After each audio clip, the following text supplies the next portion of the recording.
Hola y bienvenido a Imbalance.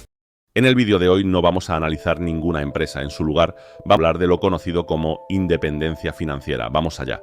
Hoy en día, la idea de la independencia financiera ha dejado de ser un secreto de 4 frikis de la economía para convertirse en un fenómeno de masas, ¿no? Es casi imposible entrar en YouTube, Twitter o Instagram y no toparse con alguien vendiéndote el sueño.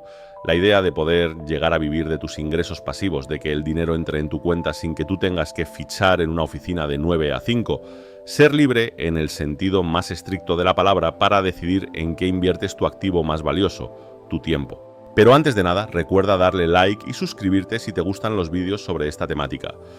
Si te das una vuelta por foros de inversión o comunidades como Reddit, ves hilos interminables. Gente contando sus planes maestros para conseguir esta libertad. Hojas de cálculo proyectadas a 15 o 20 años con rentabilidades teóricas del 7, del 8 o del 10%, aportaciones mensuales clavadas al céntimo. Y sobre el papel, la verdad es que la idea es preciosa.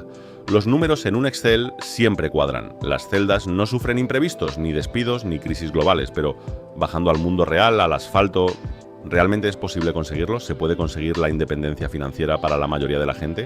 Y cuando digo mayoría no hablo del emprendedor de Silicon Valley que vende su startup por 10 millones. Hablo de gente que tiene un empleo normal, una nómina, una familia, gastos imprevistos y una vida común. ¿Es esto un objetivo alcanzable o nos estamos montando una película colectiva para escapar de la realidad laboral? Para empezar a responder esto, primero tenemos que entender de qué estamos hablando. La independencia financiera no es una cifra estática. Cada uno de nosotros tiene unos ingresos, unos gastos, un nivel de vida, unas responsabilidades y para cada uno son distintas, por lo que no es tan fácil como poner una cifra exacta que sirva para todos. Cada uno tendrá que calcular la que le sirve a él en sus circunstancias. La independencia financiera consiste en que tus activos generen un flujo de caja que cubra tus gastos corrientes. Hasta ahí, todos de acuerdo. Pero hay que tener algo en cuenta que mucha gente olvida, la inflación. La inflación no es solo que el pan suba de precio, es la destrucción sistemática del poder de compra de tu dinero. Si tú calculas que hoy necesitas 1.500 euros para vivir bien dentro de 20 años para mantener ese mismo nivel de vida, probablemente necesites 2.500 o 3.000 euros. Por tanto, el plan no puede ser simplemente tener dinero para cubrir los gastos de hoy.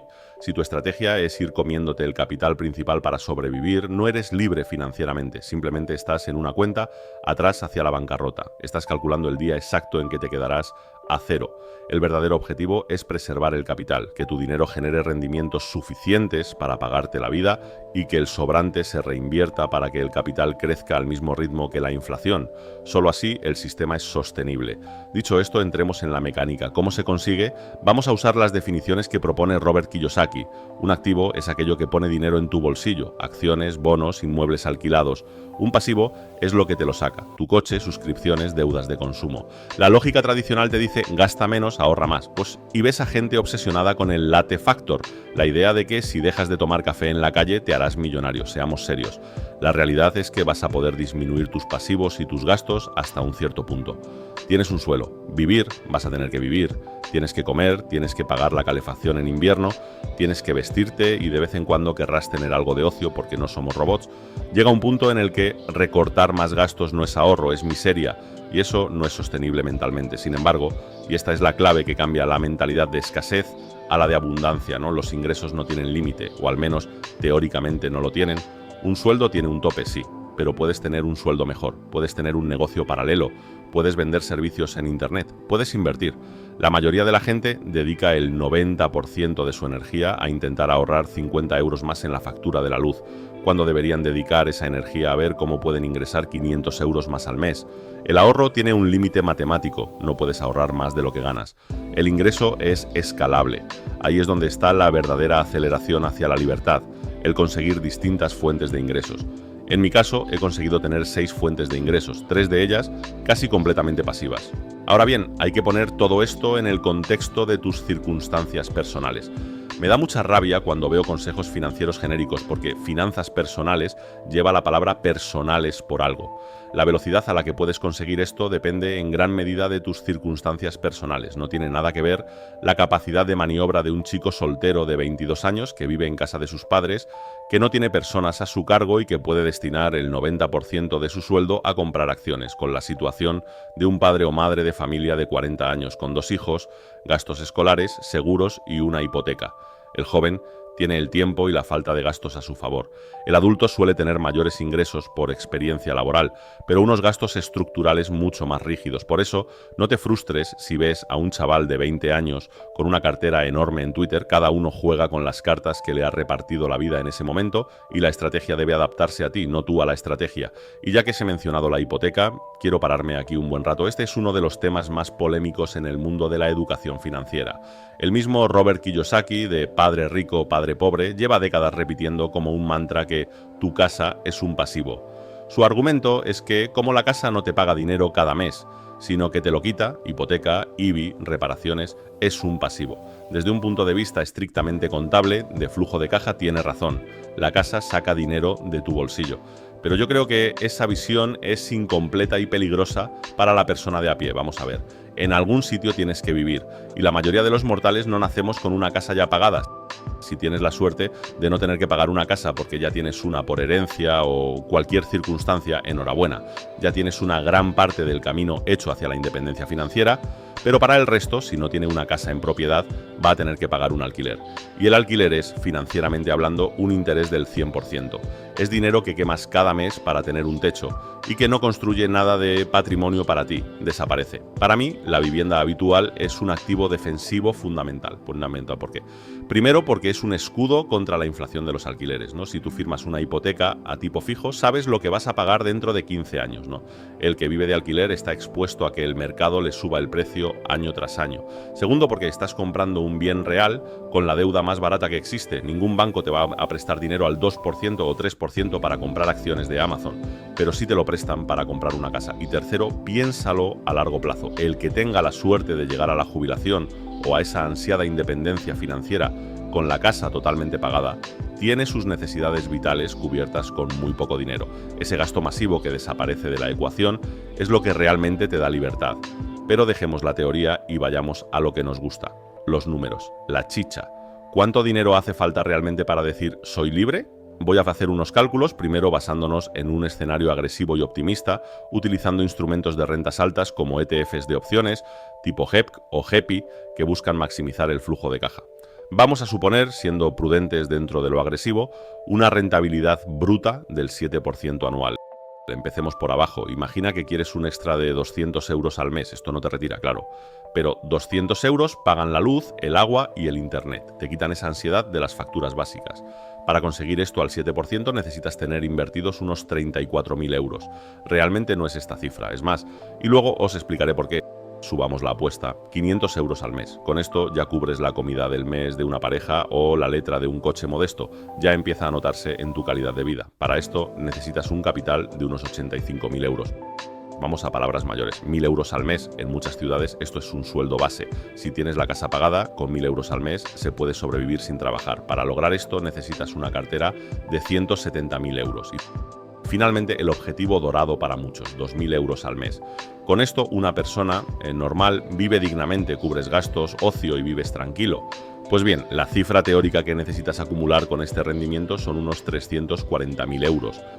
Pero espera, porque ahora te voy a explicar por qué las cifras anteriores no son reales. Te he hablado de cifras brutas y en el mundo real tenemos dos socios que siempre quieren su parte y que no perdonan, Hacienda y la inflación.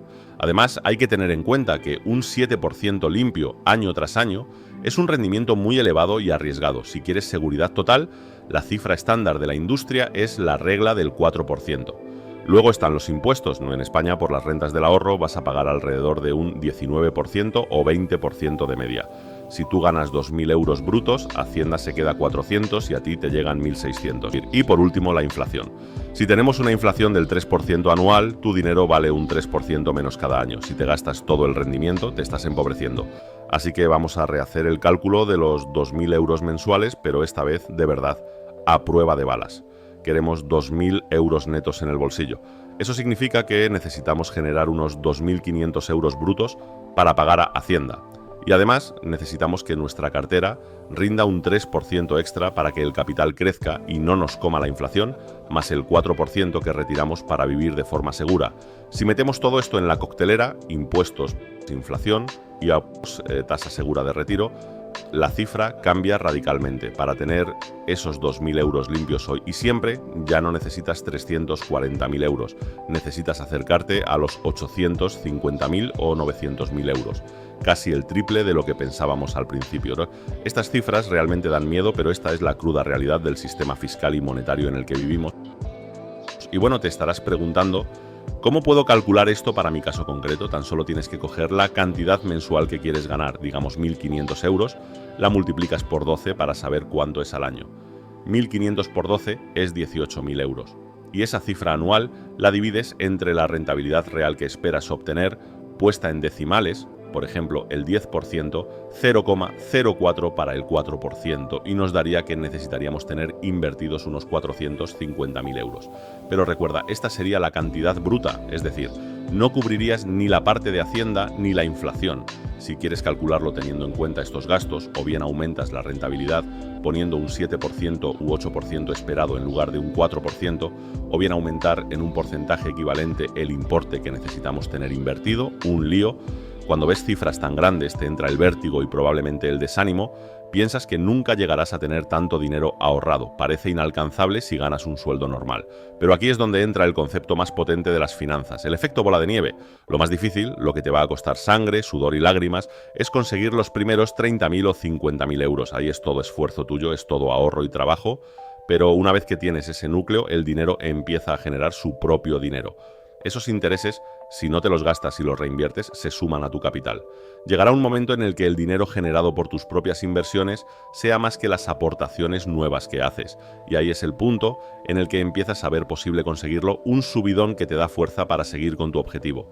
Para ir cerrando esta reflexión, quiero darte mi opinión más sincera, sin filtros. Creo que la idea de jubilarse joven, a los 30 o 35 años, tal y como nos la venden en Instagram, es prácticamente una utopía para el 99% de la población. Sin embargo, no significa que sea imposible. Con disciplina y ganas, creo que, si no tan joven, a una edad en la que aún se tiene energía para hacer cosas como son los 50 o 55 años, se puede llegar, y si no se llegase a conseguir, llegar con unos buenos ingresos pasivos. Eso sí es totalmente factible. Imagínate llegar a los 55 años, quizás con la casa ya pagada o casi pagada, y con una cartera que te genera 1.500 euros al mes. A lo mejor no dejas de trabajar del todo, pero puedes mandar a paseo al jefe que no soportas. Puedes coger un trabajo a media jornada que te guste de verdad. Puedes trabajar por placer y no por necesidad.